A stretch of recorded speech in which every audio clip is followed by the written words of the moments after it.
Okay, thank you all for coming. This is one of the last panels of today, or the first day of this conference. So first of all, I have to apologize as partially from the part of the organizers that you see only 3 people sitting in a panel, and in your programs you have 5. So because 2 of the Latvians had a change of the plans at the last minute, and unfortunately they couldn't come. But despite that, I think this panel is actually in a true spirit of the Baltic Defense College, because Baltic Defense College also unites 3 Baltic states, and also in this panel we have representatives of Lithuania, Estonia and Latvia. So we're trying to present maybe the common or the view of all representatives of Baltic states. So first, to introduce our speakers from Lithuania, sitting on my right, we have Kristina Vaičionaitė. I hope that I pronounced it correctly. Yeah, that's good. She's from Eastern Europe Studies Center in Vilnius and works mostly with communication issues. To my left we have Andrei Makarichev from University of Tartu here in Estonia. And myself, I'm Māris Cepurīts. I'm from Center of Eastern European Policy Studies from Riga, Latvia. So as we heard that some of the people were asking during the coffee breaks and during the lunch, what is Oleg Gazmanov? Because we have 2 names on our name of the panel. First one is Lev Tolstoy. I hope that everybody knows who this person is, but it's more open question who Oleg Gazmanov is. Just a little introduction, then he's a Russian pop singer, a composer and poet. It's from Wikipedia, so don't know the sources. But mostly he's specializing on patriotic songs, and he's also a leader of the pop group Escadron. So just to illustrate what his, let's say, songs are about, we have one little bit of presentation of it. So this is one of his songs or videos.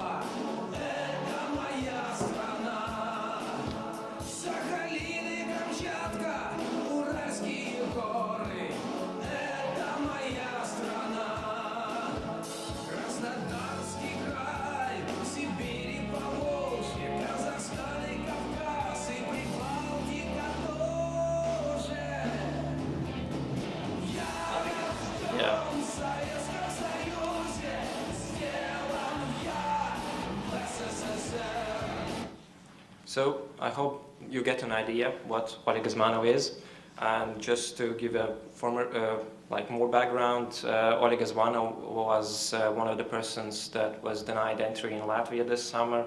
He was pronounced as persona non grata, and as we talked before the panel, that also he was denied his concert in one of the halls in Lithuania. So we have like this connection between culture, representatives of Russian culture, and maybe also parts of projection of Russian culture, and of course the issues of security that we will also try to cover in this panel.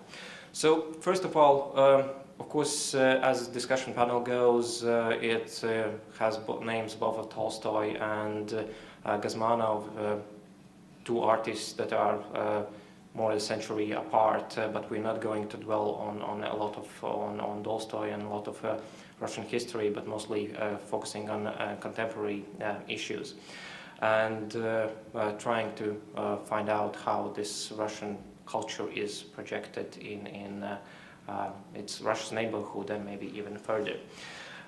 To get a maybe understanding of what we are going to talk about, I will present the maybe 2 main understandings of what a culture is. These are from Oxford Dictionary. The first one understands culture as ideas, customs, and social behavior of a particular people or society. So we can call this as a wider understanding of the culture. And the second understanding is culture as an art form and other manifestations of human intellectual achievement. So maybe this is, of course, can be understood as a, let's say, more widespread understanding and more common understanding of the culture. But if you look at Russian official documents, for example, security strategy or foreign policy concept, it usually uses this wider understanding of the culture, seeing culture as some specific set of ideas, of customs. It sees negative influences of culture that, if we're talking about Western culture, and of course it also sees Russian culture and a culture as a tool to oppose these negative influences. So in order to move to this discussion, first of all, we're going to focus on this wider understanding of the culture and then move towards the latter one. For me, as a partly moderator, partly speaker, I will just talk a little bit about understandings of what Russian culture is and how maybe it is understood. And of course, in order to find out how Russians or maybe Russian elite understands their role and their culture, we have to look at some of the Russian ideologues, just to mention maybe Alexander Dugin as one of them. Here I will maybe quote Alex Grigoriev, the man who was supposed to be on this panel but couldn't make it. We did research back in Latvia this summer and presented it this autumn. It was done on Russian public diplomacy in Latvia, and Alex was the man who looked at especially cultural influences.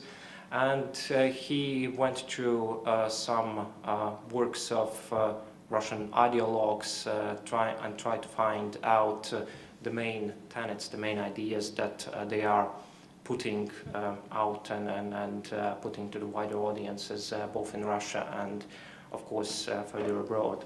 So these ideologues are talking not only about Russia, not only about Russians and Russian society, but of course they're using the term Ruski Mir or Russian world. It is differently defined concept that is strongly connected to the Russian language, also Russian culture, also maybe this common idea of common history and also partly of geography. So what Alex found in his research was that some of these ideologues and when they are discussing the idea of and concept of the Ruski Mir are referring to Russia as something unique, something that is different from West. We can discuss if this uniqueness comes in a form of civilization. Can we regard Russia as civilization? I will leave this as an open question, maybe for the other panelists and for you as an audience.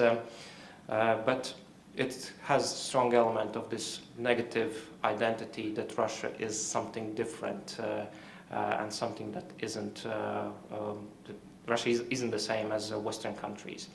Also, one strong element in these discussions and one strong element in understanding of Ruski Mir is that, of course, human rights aren't universal and it's mostly seen as a tool for just Western countries to gain influence.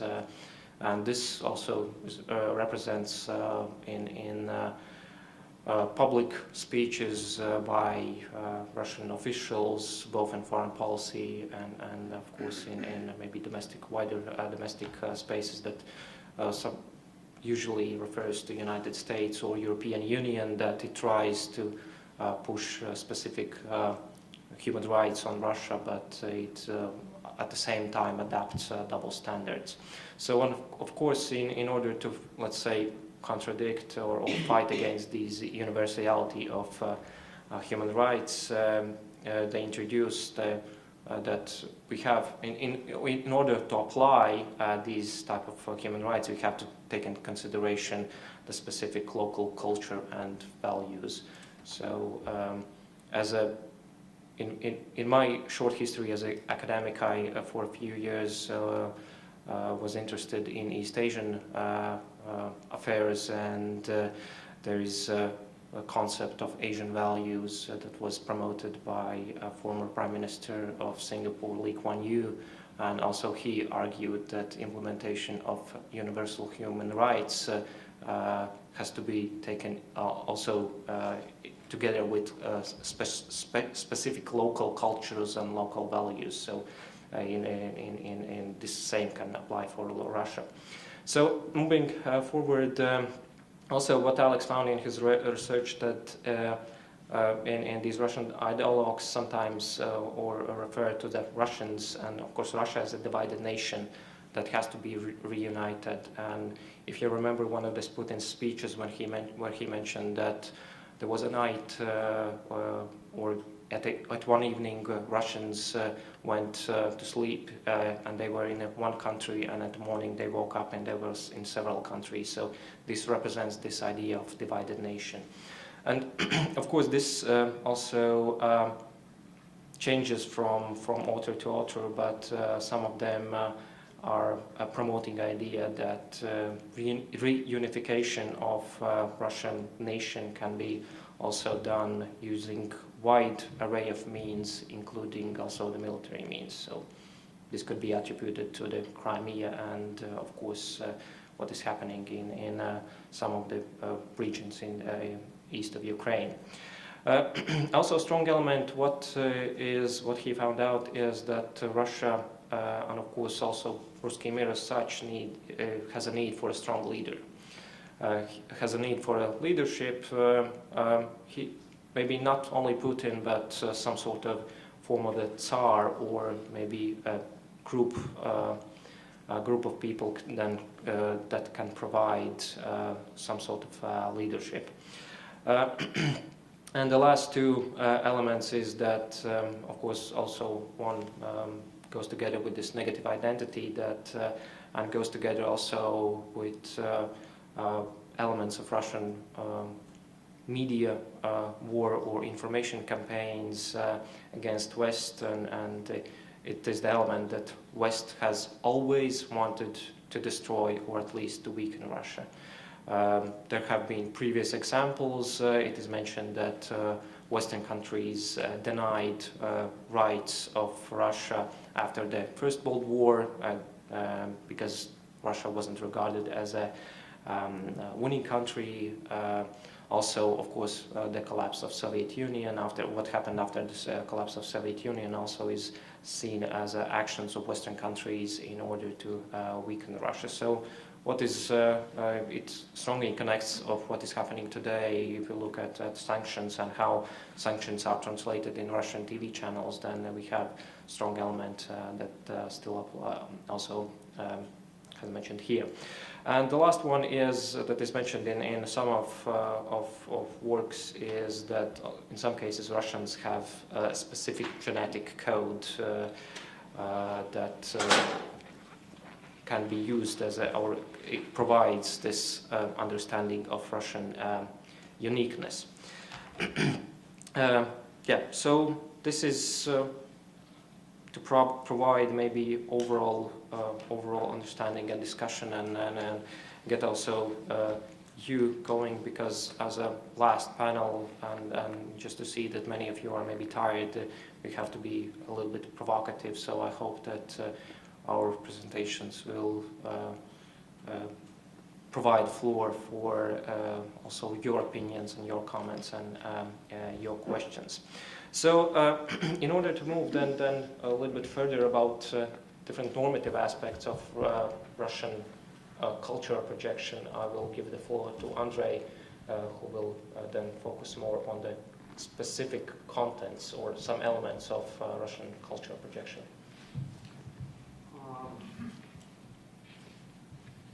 Thank you very much. First of all, I have to confess that it's extremely flattering that the conference organized by Baltic Defense College is really interested in this kind of soft issues of culture, which is not really very often in academic circles.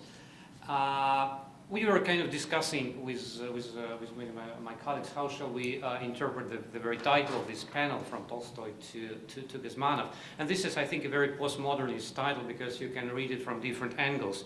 You can read it as a kind of indication of the growing nostalgia in the Russian culture, taken in a wider sense, or you can read it as a gesture of kind of well, how shall I say, a degradation of the Russian culture from the first-class writer to, let's say, second-rank pop singer. So it's up to each of us how shall we interpret this title. But what I'm going to focus in a more serious way is how shall we assess the way in which the cultural agenda is being instrumentalized by the state, and what kind of fruits it brings in different parts of Europe. And I will start with a paradox of what I might metaphorically call a Russian U-turn, which is, by the way, in my view, still understudied and under-conceptualized.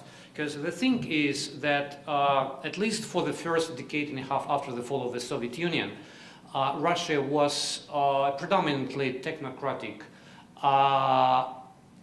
de-ideologized, and kind of, I would say, post-political type of regime, with the ideas of pragmatism internationally and the idea of centrism domestically. So Russia was a kind of a country averse to any manifestations of ideology, maybe because as partly a reaction to the legacy of the communist times, and for other reasons like the initial accumulation of capital, the decade of wild capitalism, etc., etc.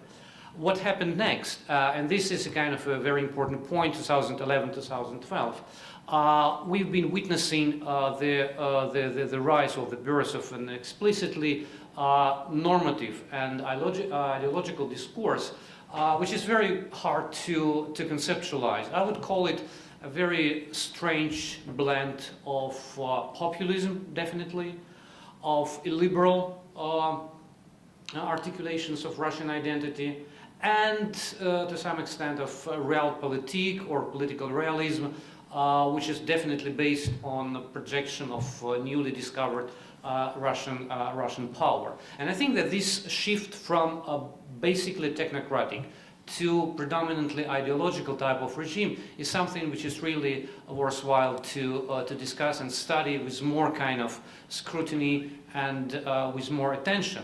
Just coming back to the idea of the Russian world, which is by and large perceived as a kind of ideological construct in today's Russia. But let me remind you that the idea of the Russian world was kind of initially conceived as a purely technological way of restoring communications between Russians living in Russia and Russians living beyond Russian borders. And people like Sergei Grodirovsky and others, like 15 years ago, they started